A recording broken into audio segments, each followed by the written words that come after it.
নমস্কার, আমি রথীন্দ্র নারায়ণ সেনগুপ্ত। আমার আজকের প্রতিবেদন ১৯৭১ সালের যুদ্ধ পরবর্তী সমঝোতা কি এক ঐতিহাসিক ভুল পদক্ষেপ।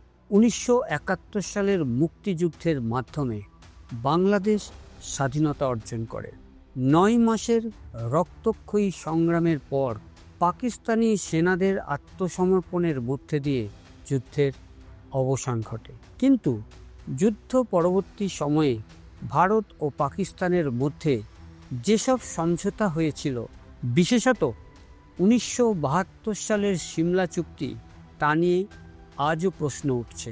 অনেকে মনে করেন এই সমঝোতাই ছিল একটি বড় রাজনৈতিক ভুল পদক্ষেপ। মুক্তিযুদ্ধে পাকিস্তানের প্রায় ৯০,০০০ সেনা আত্মসমর্পণ করে ভারতীয় সেনার কাছে। স্বাভাবিকভাবেই ভারতের হাতে ছিল এক অভূতপূর্ব কূটনৈতিক ও সামরিক সুবিধা। কিন্তু ১৯৭২ সালে তৎকালীন প্রধানমন্ত্রী ইন্দিরা গান্ধী পাকিস্তানের প্রধানমন্ত্রী জুলফিকার আলী ভুট্টোর সঙ্গে আলোচনার মাধ্যমে সিমলা চুক্তি স্বাক্ষর করেন।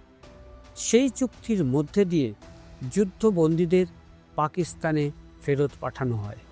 চুক্তির অন্য একটি ধারাতে বলা হয় যে ভারত ও পাকিস্তান দ্বিপাক্ষিক আলোচনার মাধ্যমে সীমান্ত ও কাশ্মীর সমস্যার সমাধান করবে।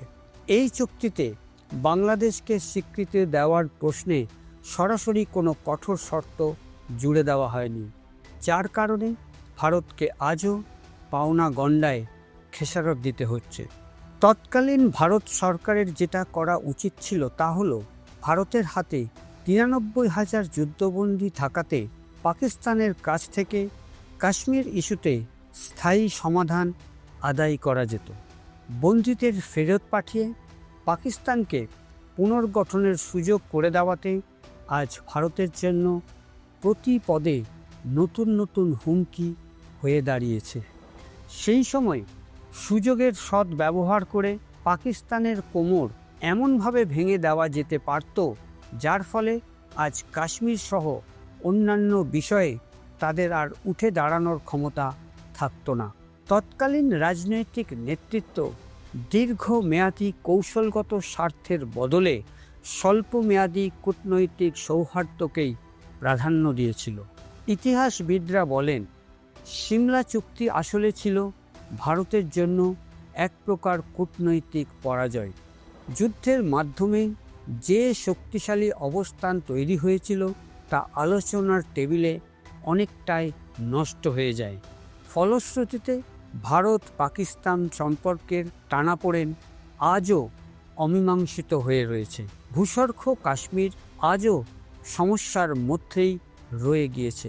বর্তমানে পরিস্থিতি সামান্য স্থিতিশীল হলেও অগ্নিগর্ভে নিমজ্জিত এই সমস্যার সমাধান ভবিষ্যতের এক বড় চিন্তার বিষয়।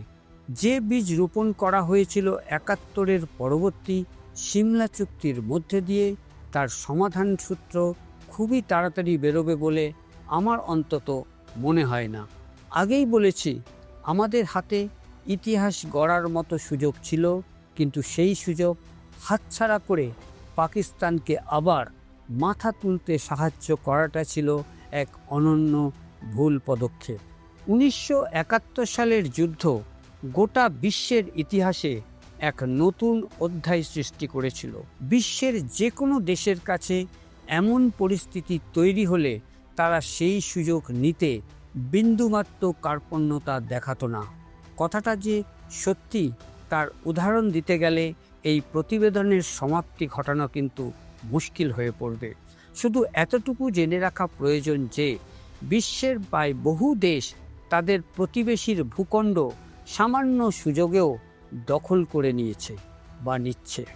ভারত সেই কাজটি তার উদার মনোভাবের কারণে করতে সম্পূর্ণভাবে ব্যর্থ হয়েছিল।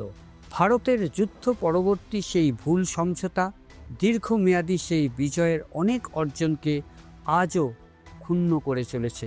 এই কারণে অনেকেই মনে করেন ১৯৭১-এর পরবর্তী সমঝোতা ছিল এক বড় ভুল পদক্ষেপ। স্পেশাল করেসপন্ডেন্সে আজ এই পর্যন্ত। আগামী সপ্তাহে এমনই এক বিশেষ প্রতিবেদন নিয়ে হাজির হব আমি রথীন্দ্র নারায়ণ সেনগুপ্ত।